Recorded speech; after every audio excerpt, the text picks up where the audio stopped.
کہ عرب کے لوگوں میں دو خامیاں تھی.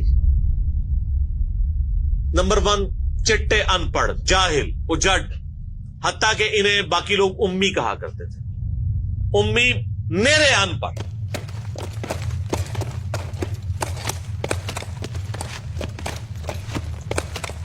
دوسری خامی تھی کہ یہ لوگ آپس میں لڑتے رہتے تھے،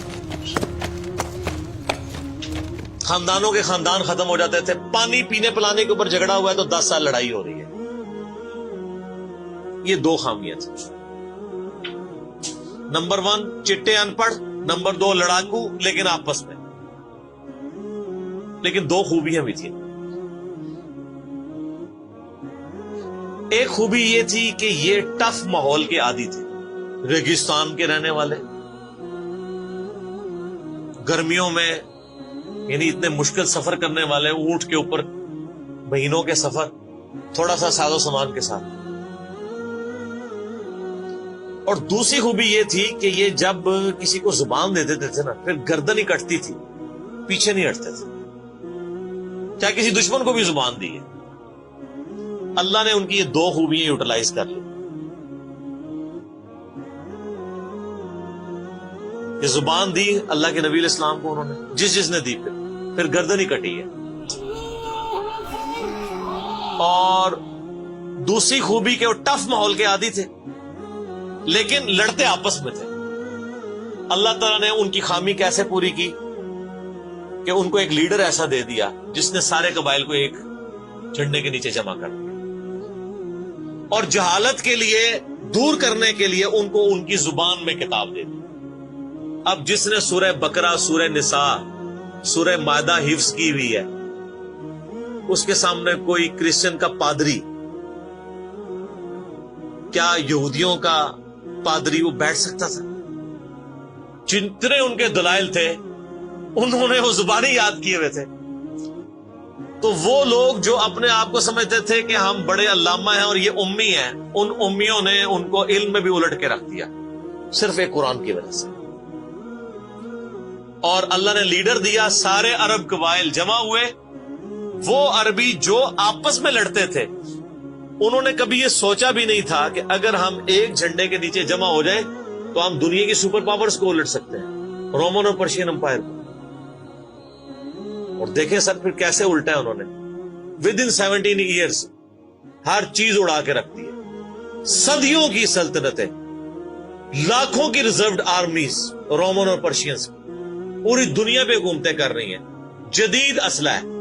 اور ادھر یہ بدو ہیں جن کے پاس اونٹ ہیں، گھوڑے ہیں، تلواریں ہیں. نہ منجنیق انہوں نے کبھی دیکھی، نہ ان کے پاس اس طرح کے ہاتھی بڑے بڑے جو پرشینز کے پاس تھے.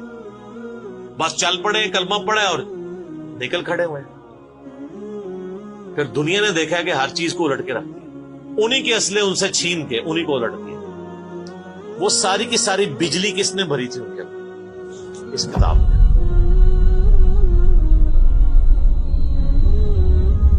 یہ کتاب تھی. کتاب پڑھتے تھے، ایمان تازہ کرتے تھے. جہاد کا کیوں ذکر ہے اتنا قرآن کے اندر؟ کیونکہ اللہ نے ایک ایسی امت اٹھانی تھی جس نے تلوار کے زور پہ اکھاڑنا تھا رومن اور پرشین. ہم مانتے ہیں کہ اسلام تلوار کے زور پہ پھیلا ہے، لیکن یہ تصویر کا ایک رخ ہے. تصویر کا دوسرا رخ یہ ہے کہ جو بدماش صدیوں سے دنیا پہ حکمران تھے اور لوگوں کی رعایا کا استحصال کر رہے تھے، اپنی رعایا کا، ان پہ انہوں نے اتنے ٹیکسز لگائے ہوئے تھے. ان کو اکھاڑنے کے لیے کیا میٹھی میٹھی باتیں چاہیے تھی؟ طارق جمیل صاحب کے لیکچرز نے رومن اور پرشین امپائر اکھاڑنی تھی. یہ تو ان لوگوں کے لیے مسلمان ہو چکے ہیں. بدماش کب اپنی پوسٹ چھوڑتے ہیں؟ ان کو پھر اسلحے کے زور پہ ہی اکھاڑنا تھا. اور پھر اللہ نے صحابہ کرام کی تلواریں مسلط کی ان کے اوپر. جب اکھاڑ دی، فریڈم آف ایکسپریشن مل گیا، پھر معاملات سیدھے ہو گئے. اس زمانے میں بادشاہ کا دین رعایا کا دین ہوتا تھا. اگر کوئی رعایا کہے نا کہ میں بادشاہ کے دین سے الگ ہوتا ہوں، قتل ہو جاتا تھا. آپ پتہ عیسائیت کیسے پھیلی ہے؟ یہ تو سارے بت پرست تھے. کانسٹنٹائن 2 جس کے نام پہ قسطنطنیہ شہر تھا جو بعد میں مسلمانوں نے فتح کیا، سلطان محمد فاتح نے، ٹرکی والوں نے اس پہ ایک فلم بھی بنائی ہے، اردو ڈبنگ کے ساتھ ہے، ایک ہی نشست میں آپ دیکھ سکتے ہیں 2.5-3 گھنٹے کی. جو فلمیں دیکھتے ہیں ان کے لیے، مولویوں کے لیے نہیں. تو اس نے وہ قسطنطنیہ فتح کیا، پھر اس کا نام استنبول رکھ دیا، اسلام کا گڑھ. یعنی استنبول کا ترجمہ وہی ہے جو اردو میں اسلام آباد کا ہے، اسلام ان بلک. وہ قسطنطین 2 جو تھا وہ کرسچن ہو گیا تھا، چونکہ وہ کرسچن ہوا تو پوری رعایا 3 براعظموں میں پھیلی ہوئی وہ کرسچن ہو گئی. ایسے کرسچینٹی پھیلی ہے. تو رعایا کو وہی دین رکھنا ہوتا تھا جو حکمران کا ہے. پہلے حکمران بت پرست تھا، عیسائیوں پہ ظلم ہوتے تھے. بعد میں جب حکمران ہی مسلمان ہو گیا، اس زمانے ظاہر عیسائیت اسلام کا ہی نام تھا، تو سارے پیچھے اس امام کے. یہ بڑا خطرناک معاملہ تھا. دوسری طرف پرشین جو ہیں وہ آتش پرست تھے، ان کے نیچے آتش پرستی کا دین چل رہا تھا. تو یہ پھر ضرورت تھی کہ فریڈم آف ایکسپریشن دیا جاتا. اسلام نے تلوار کے زور پہ ان کو اکھاڑا، ان کی بدماشیاں ختم کی، اور ایسی ختم ہوئی کہ بخاری مسلم کی حدیث ہے، نبی علیہ السلام نے فرمایا ان قریب کیسر ختم ہو جائے گا، پھر قیامت تک کوئی کیسر نہیں ہوگا. ہائے ہائے ہائے سر، یہ پروفیسیز اللہ کی تائید کے ساتھ ہی کوئی دے سکتا ہے. ان قریب کسرا ختم ہو جائے گا، قیامت تک کوئی کسرا نہیں ہوگا. دیکھ لیں 1500 سال ہو گئے ہیں، نہ رومن امپائر دوبارہ بنی، نہ پرشین امپائر دوبارہ بنی. حتیٰ کہ اب تو وہ کنسپٹ ہی ختم ہو گیا، ملکوں والا کنسپٹ آ گیا.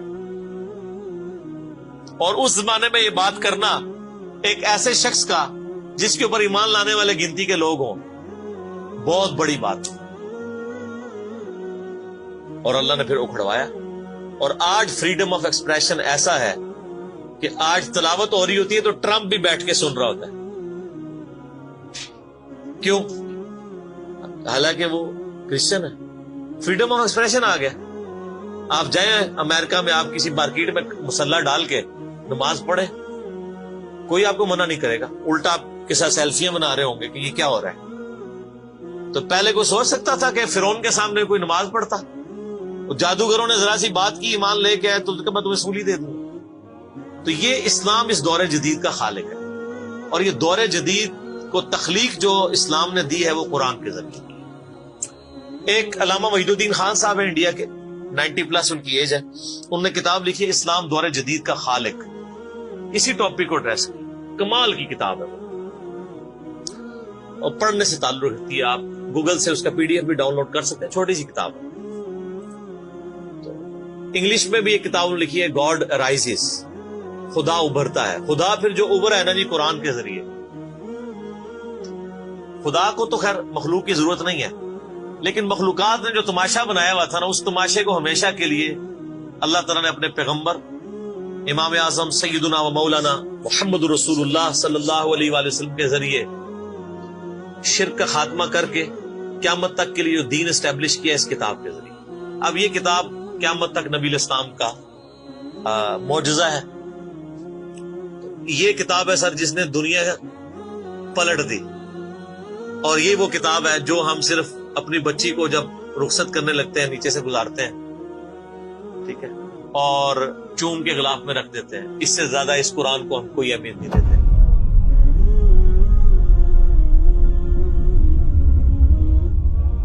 حالانکہ یہ قرآن اس لیے نازل ہی نہیں ہوا، یہ تو ہماری کتاب زندگی ہے. لیکن ماشاءاللہ ایسی سازش اسلام کے خلاف کی ہے، کافروں نے نہیں، مسلمانوں نے پوری نیک نیتی کے ساتھ جنازہ نکالا دین کا، اور ایک سلوگن دے دیا قرآن نہیں ڈھٹ پڑھنا گمراہ ہو جاؤ گے. قرآن میں بڑی بڑی مشکل چیزیں ہیں، اس کو ہاتھ نہیں لگانا. یہ یہودی بات کرتے تو ہم کہتے ہیں یہ اللہ کے دشمن ہے. مسلمان کہہ رہے ہیں، ہم کہہ رہے ہیں بالکل صحیح کہہ رہے ہیں. وہ میرا کلپ آیا نا پچھلے. لیکن اور ایک مولوی نے کہا ہے تو وہ اسلام 360 کے اوپر جو اس نے حملہ کیا، تو میرا کلپ بھی اس پر ریکارڈ ہوا ہے. تو پہلے تو لوگ کہتے تھے کہ ہمیں باتیں کرتا ہے، اب تو ویڈیو میں لوگ ریکارڈ کرا رہے ہیں کہ جی قرآن ڈائریکٹ نہیں پڑھنا، آپ گمراہ ہو جائیں. اچھا، آج تک آپ نے کبھی نہیں سنا یہ کہ فلاں مولوی کی کتاب ڈائریکٹ نہیں پڑھنی، آپ گمراہ ہو جائیں گے. یعنی مولوی کڈا سیاڑا ہے کہ اس کو طریقہ پتا ہے کہ میں نے بات کیسے سمجھانی ہے، اور اس کو ایسی کتاب لکھنی بھی آتی ہے جو گمراہ نہ کرے. اور اللہ کو ایسی کتاب نہیں دینی آئی کہ جو گمراہ ہونے سے بچا لے. قرآن میں کہاں ہے کہ یہ گمراہ کرتا ہے؟ وہ تو اللہ نے ٹانٹ کیا کہ جو قرآن پہ ایمان نہیں لاتے وہ گمراہ ہوتے ہیں جو ایمان لے ہیں اور بات مان لیں، وہ کیسے گمراہ ہوں گے؟ یہ تو تعریف کی ہے انہوں نے. تو اس کتاب نے جناب دنیا کی کایا کلب کی ہے، اور اس کا ٹیسٹ آپ تبھی فیل کر سکتے ہیں جب آپ عربی جانتے ہو تھوڑی بہت، یا پھر اگر آپ نے اردو میں ٹیسٹ لینا ہے تو آپ مولانا مودودی رحمہ اللہ کا ترجمہ پڑھیں. وہ اسی سوز و گداز کو ٹرانسلیٹ کرتا ہے اردو کے اندر. میں نے ابھی تک کسی اور بندے کے ترجمے کو نہیں دیکھا کہ جو ترجمے بڑے لوگوں نے کیا، احمد بریلوی صاحب نے، شریف تھانوی صاحب نے، ان دونوں کے ترجمے تو ویسے ہی وقت کے ساتھ ختم ہو گئے اس لحاظ سے کہ اس میں تو کئی الفاظ جو ہیں وہ پرانی اردو کے ہیں. ہمارے نئے بچوں کو تو سمجھ نہیں آتی لکھا کیا ہوا ہے. ہم نے کئی سنگتیں ہلاک کر دی. سنگتیں پتہ کسے کہتے ہیں؟ نہیں پتا. کئی امتیں، انہوں نے امت کا ترجمہ سنگت کیا، اس زمانے میں وہ چلتا تھا. ٹھیک ہے، آج کل اگر آپ اعلیٰ حضرت کا یہ ترجمہ رکھیں تو لوگوں کو نہیں سمجھ آئے. لیکن مودودی صاحب نے چونکہ لیٹسٹ اردو میں ترجمہ کیا اور پھر وہ سوز و گداز ٹرانسفر کیا. میرا چیلنج، آپ کوئی قرآن کی صورت نکالیں اپنی مرضی کی، باقی ساروں کے ترجمے رکھیں، پھر مودودی صاحب کا بھی پڑھیں، تو آپ کو لگے گا کہ آپ کا دل تیزی سے دھڑکنا شروع ہو گیا ہے. الفاظ کے چناؤ، پھر اس میں جو ردم ہے. اور وہ انہوں نے تفہیم القرآن کے مقدمے میں لکھا ہے کہ میں نے دیکھا ہے کہ ہمارا نوجوان قرآن ترجمے سے لے کے بیٹھتا بھی ہے تو بور ہو جاتا ہے. تو ان کا میں نے سمجھا ہے کہ کیوں ہوتا ہے بور، کیونکہ وہ تو پڑھ رہے تھے اردو میں، اللہ نے تو قرآن نازل کیا عربی میں، عربی اس نے سیکھنی کوئی نہیں ہے. اور اردو نے جو ترجمہ کیا ہوا ہے وہ انہوں نے ترجمہ کیا ہوا ہے ایز اے اسٹوری بک. یہ تو کتاب زندگی ہے، یہ تو زندہ کتاب ہے، بلکہ مسلمانوں کی زندگی کا سبب ہے. صحیح مسلم میں حدیث ہے، اللہ اس کتاب کی وجہ سے قوموں کو عروج دے گا اور اس کتاب کی وجہ سے لوگوں کو، امتوں کو زوال دے گا. جس کو ڈاکٹر اقبال نے پھر شعر میں کہا، وہ زمانے میں معزز تھے مسلمان ہو کر اور تم خار ہوئے تارک قرآن ہو کر. وہ زمانے میں معزز کون؟ صحابہ اہل بیت، تابعین تبع تابعین. اور تم خار ہوئے کون؟ اسی. اور صرف اسی نہیں، ساڑھے بزرگ بھی. یہ نہ سمجھیے گا، ظاہر آپ تو ہم کہہ سکتے ہیں نا، ڈاکٹر اقبال کے زمانے میں انڈیا پاکستان بنگلہ دیش کے جتنے بابے ہیں زندہ تھے. آج تو کہہ سکتے ہیں مر گئے ہیں. ڈاکٹر اقبال جب یہ شعر کہہ رہا تھا تم خار ہوئے تارک قرآن ہو کر، تو وہ خار احمد بریلوی صاحب، اشرف تھانوی صاحب، یہ سارے لوگ زندہ تھے اس وقت، تو انہیں کو ہی کہہ رہے تھے نا. حتیٰ کہ قرآن کے ترجمے کو بھی گناہ سمجھا گیا. یہ تو بہت بعد میں ترجمہ ہوا ہے، اس پہلا ترجمہ شاہ ولی اللہ دہلوی نے کیا. پہلے تو لوگ کہتے ہیں قرآن کا ترجمہ کرنے کی ضرورت نہیں ہے. اور یہاں لوگ کہتے ہیں بزرگوں کی بڑی خدمات ہے. ہم پوچھتے ہیں 1000 سال سے بزرگ یہاں بیٹھے ہوئے ہیں، کسی ایک بزرگ کا قرآن کا بخاری کا ترجمہ مجھے دکھا دیں کہ جی یہ سلطان بہو نے دیکھے نہیں قرآن کا ترجمہ کیا، یہ جی داتا صاحب نے بخاری شریف کا ترجمہ کیا. کیا انڈیا پاکستان بنگلہ دیش کے لوگوں کی زبان عربی تھی؟ فارسی تھی نا. تو کسی بزرگ کو توفیق نہیں ہوئی ہے کہ قرآن کا فارسی میں ترجمہ کر دے. اتنا بڑا چھکا میں نے مارا ہے کہ قیامت تک یہ روئیں گے. آندہ کو کہنا بزرگوں کی خدمات ہیں. ہمارے پرائم منسٹر صاحب بھی کہتے ہیں نا جی وہ فرید الدین گنج شکر کی بڑی تعلیم. فرید الدین گنج شکر صاحب نے کون سا قرآن کا ترجمہ کیا؟ اگر کسی نے قرآن کا ترجمہ ہی نہیں کیا، بخاری مسلم کا ترجمہ ہی نہیں کیا، وہ کیا خدمات کرتا رہے؟ وہ اپنی تعلیمات دیتے رہے. صحیح غلط اس کا فیصلہ ہم نہیں کرتے، وہ تو پھر میں اور طرف چل پڑوں گا. صرف جو خدمات والا ڈونگ رچایا ہوا ہے نا، وہ میں آپ کو بتا رہا ہوں. جتنوں کے مزار بنائے ہوئے آپ نے، کسی ایک کا ترجمہ دکھا دے قرآن کا. تو یہ پھر انہوں نے جان بوجھ کے سیاست کی اسلام کے نام کے اوپر، اپنی باتیں کرواتے رہے. سر ان کو پتا تھا قرآن کا ترجمہ ہو گیا، سورہ زمر اور سورۃ الانعام اگر اردو میں آ گئی تو بابوں کو کس نے پوجنا ہے؟ سر بخاری کا اگر ترجمہ ہو گیا تو ساروں نے تو رفع الیدین سے نماز پڑھنی ہے، بابے سارے بغیر رفع الیدین والے نے. یہ وجہ تھی کی بڑی ہوشیاری ہے انہوں نے. یہ نہ سمجھو بولے سمجھے، بہت ہوشیار سمجھے. اور دیکھ لینا پھر اب رزلٹ سامنے آ گیا. جدھر ترجمے ہوئے ہیں وہ کہنا نہیں پیو دادے تے ایتھے ہاتھ بندہ سی، اے ایتھے بندہ ہے، تو رزلٹ نکل آیا نا. اسی لیے بزرگ جو کام کرتے ہیں وہ حکمت سے خالی نہیں ہوتا. ہاں انہوں نے بڑی ہوشیاری دکھائی ہے آپ کے ساتھ، لیکن اللہ کا وعدہ ہے هو الذی ارسل رسولہ بالہدی ودین الحق لیظہرہ علی الدین کلہ.